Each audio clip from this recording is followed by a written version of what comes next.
A pleasure to meet all at last. So, what I'm going to do today is that right now I'm going to be ready to have myself another Hot Wheels hilarity episode.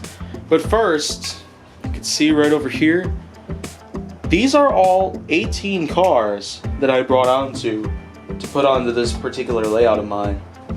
And basically, what I'm going to talk about is that real quick, before I have the episode aired tonight, I'm pretty much just going to overview every single car in detail, because this was in fact inspired by an idea put out by a local YouTuber who in fact wanted to come up with suggestions for cars that would be driven by Teku and Metal Maniacs for what could have possibly been Acceleracers 2.0. Basically, of course, if you have already seen the original show, it would be kind of a disservice for me to explain the whole thing out in detail. It would also be kind of a spoiler out there for anyone who would already want to watch it themselves. So I'm pretty much just gonna, skip everything about how Acceleracers 1.0 was, disappeared out there in the show. But of course what happened is that there was supposed to be a 5th episode out there that would have been planned out by the end of 2005 for release.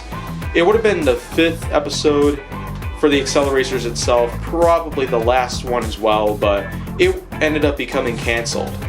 And so after episode 4 came out in fall of 2005, we weren't really sure about what happened afterwards. Of course, the idea that, wow, any events could have happened after what happened in episode 4, like towards the last 10 minutes or so. But of course, all 18 of these cars are basically the ones that probably would have appeared during the 5th episode of Acceleracers, if it ever happened. But because it didn't, it's a bit hard to make the judgment on how any of this could have happened. But of course, some people weren't really ready to give up the idea that a 5th episode for Acceleracers should have happened back in 2005. But of course, since we're like 14 years after that point in time, it probably would be a bit too late for that. So, what I'm going to just simply talk about at the moment is that I'm basically just going to give out a little overview of all 18 of these here. As, of course, all of these just basically came out from an idea of a local YouTuber that if Teku and Metal Maniacs managed to get their hands on 9 new cars each, then of course, this would have been Teku 2.0 and Metal Maniacs 2.0. And as for silencers and racing drones, if you've already seen the original series, then well, it's still pretty much unclear, though it's most likely they probably would use the same cars as they did in the first 4 episodes. If episode 5 were a thing, then well, maybe that would have been something that happened. But since it did not come out, and again, it's just hard to make a judgment on how the whole thing is, but right now, I'm going to get started with Teku 2.0 and just bring out See You Later right here. Basically, this is the car that Nolo Pissarro, the leader of the Teku team, would have driven in the 5th episode there. Basically, of course, See You Later probably would have been a good choice out there. But keep in mind out there, not all of these cars were basically just straight up from the video that this YouTuber made. And I forgot the YouTuber's name, so it's probably best if I left the channel name in the description down below, so this way you can find out for yourself the video itself, and that might also be in the description box down below if you want to check that out as well. Because that was in fact the idea that inspired me to create this particular episode of Hot Wheels Hilarity here in Season 3. But right now, this is pretty much Nolo Pissarro's, first car that ends up getting driven for Teku 2.0, and the second car for Teku 2.0 is Quick and Sick. This was another car that would be driven by Nolo Pissarro if See You Later ended up getting destroyed. Just like what happened in the original Acceleracers when Synchro ended up getting destroyed and High Voltage ended up getting destroyed, Pissarro ended up using Spectite as a third car that would be driven in the series, and now that was also gone too, so of course See You Later and Quick and Sick would be Pissarro's next 2 options. And of course this YouTuber did pretty well, putting in a lot of attention to detail, basically looking for style and shapes that would be relevant to what both teams would drive in what could have been the new part of the series. So I'm going to move on to the third car here. This one is Split Decision. Now Split Decision, of course, it would actually be driven by Lonnie Tom. And Lonnie Tom, of course, never drove any car in the original Acceleracers series. Basically just worked with Dr. Tesla throughout the whole part. But of course, since Vert Wheeler, if you don't already know, Vert Wheeler ended up getting captured and brainwashed by the Silencers around the end of episode 4, which also was the final episode, since episode 5 never really came out. Lonnie Tom would basically just, drive for the Teku team as a substitute, since Vert Wheeler was missing. But here's a car that would be driven by Kurt Weil. This one is called Geronimo. Now, I'm just going to be honest real quick. Geronimo wasn't originally the idea that the YouTuber who made the video about the idea about Teku 2.0 and Metal Maniacs 2.0 put up, but mainly the reason is because, of course, the idea of putting in something that was similar looking to the car that Kurt Weil originally drove, which was called Battle Spec, it didn't really seem very appealing, because I actually felt like Geronimo would have been a great option here, because it does look very similar to Excellion, especially if you look on the side here.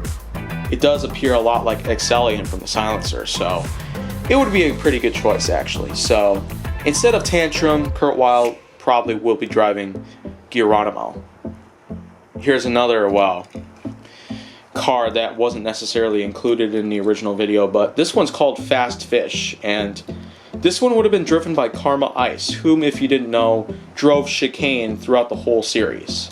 And Chicane, just like all the other cars that Teku and Metal Maniacs were driving at the time, they all ended up getting lost in the drones dimension. So Fast Fish would have been Karma's backup vehicle to use, and just like with Nola Passaro though, Ice would have a second car if Fast Fish ended up getting destroyed.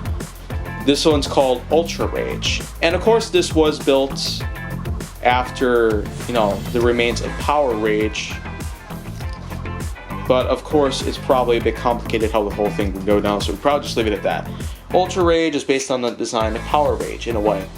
And here's Track 2.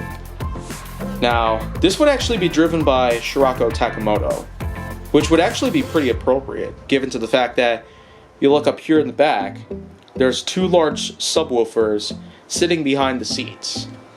And even though it's not chock full of speakers like in Baseline, this probably would be the closest thing that Shirako would end up driving in Teku 2.0. So, I'll probably just leave that one as well, but I'm going to move on to a car that would actually be driven by Vert Wheeler. If Vert Wheeler ever recovered from the brainwashing and just came out to try to find the rest of the team, this would probably be what Vert would be driving. Reverb would probably have been painted in Silencers, silver and purple, so this would probably be another car that Vert Wheeler would end up driving. This one's called Urban Agent. And of course, Urban Agent would probably also come into play if Vert ever came out of the Silencers realm alive, recovered from the brainwash. And if Reverb were to get destroyed, this would have probably been another good reason to have Urban Agent along for the ride. So, and you see here, the projectile in the front, of course, would probably be Vert's only weapon. Probably the only weapon that Teku would have with them. Basically to take out any drones whenever it's necessary.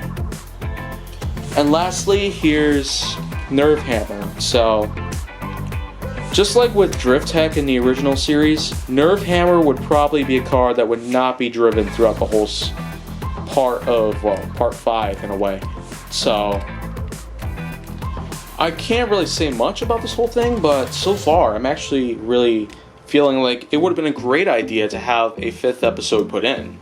It's still unclear how the production company itself managed to shut down the project for a 5th episode, but it's probably not too important because it is 2019 and anything could probably be possible. So I'm going to move the camera a bit here so I can move on to Metal Maniacs 2.0. So I'm going to start off with yet another car that wasn't necessarily included in the video to, well, be assigned to a certain member of either team. This one is called Scorcher. Now, the idea was originally conceived that Overboard 454 would have been Torquematics's, backup car after Hollowback ended up getting lost in the dimension of the drones, but I had Overboard 454 replaced with Scorcher here because, again, it doesn't really make sense to have, a car that almost looks exactly like the one that was already driven. So I've got Scorcher here, and it would have been Torquematics's second car driven in the Acceleracers itself. But this right here is a third car called CCM Country Club Muscle.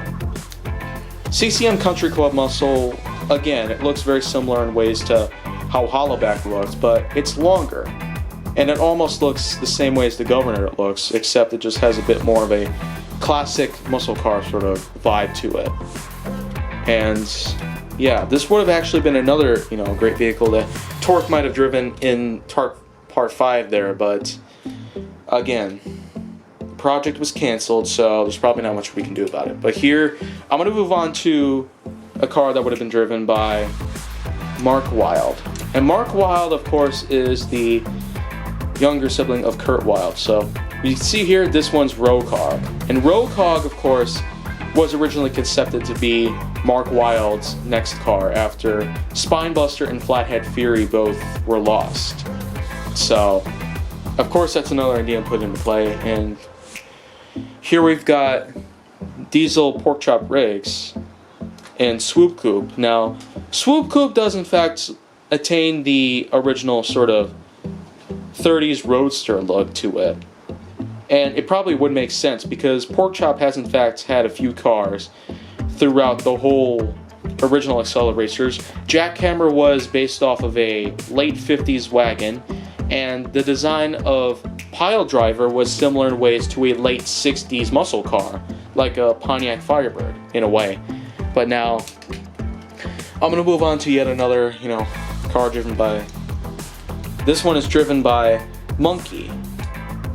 Basically, Mitchell McClurg. Mitchell Monkey McClurg, really. Yeah, that's just the full name of the character, but this one is Diesel Boy. This would have been driven by Monkey in the series, and of course, just like many of the other characters, Monkey was one of those that just, drove multiple cars out there. Monkey had Rolling Thunder.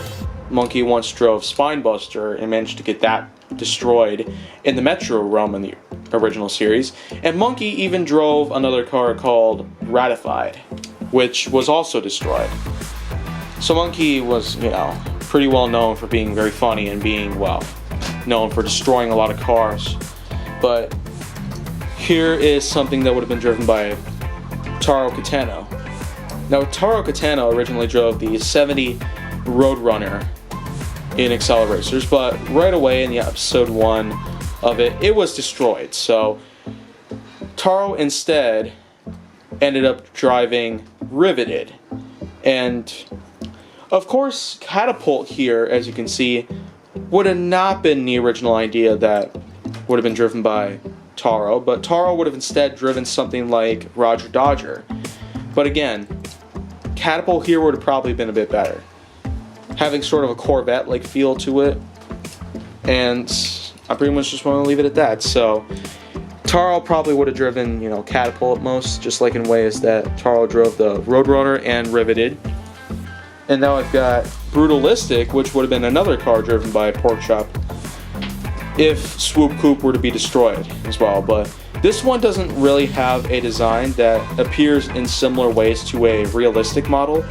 Swoop Coupe, Jackhammer, and Piledriver, they both had looks that were very similar in ways to some real-life cars out there, but each of them were slightly modified in a way just to look different as their own fantasy models. But here, Brutalistic is just, pretty much a full-pledged fantasy model here. It hardly has the looks of a realistic model here, so that probably would have been a great, pathway to go down in case Porkchop ever had Swoop Coupe lost or something like that. But now it's kind of getting big right here. So this is Bad Mutter 2. And this is probably going to be the only time where either team would have a car like this large, but this one here would be driven by Mark Wilde, in case Rogue Hog were to ever get destroyed or lost, something like that. But this right here would have been what Wilde would have driven, probably for a good reason too. And lastly, here's What For 2. What For 2, just like with Nerf Hammer over there, probably would not have been driven in the series either. It probably would make sense because Drift Tech and Powerbomb weren't necessarily driven throughout the whole series either. They just appeared as two like bonus models in a way to, you know, promote some extra value towards the series itself. But again, I can't really be sure about the whole thing itself, but once again, I really feel like that the idea of having Teku 2.0 with 9 new cars as well as 9 new cars for Metal Maniacs, if there were to be a Metal Maniacs 2.0 team. But as you can see right here, this is the layout itself. It's going to start off with that drop over there, which of course is its own elevator piece, but I'm going to keep the elevator piece popped up. And there will be some kicker loops involved, there will be some curves, including this switch it piece, as well as a custom turn kicker right over there that'll hopefully lead the cars all the way to the finish. But again, right now I'm pretty much going to get started with filming on that episode, but if you want to see more, go down to my channel. Make sure that you like, subscribe, comment, follow me on social media, and stay on the Hollywood side.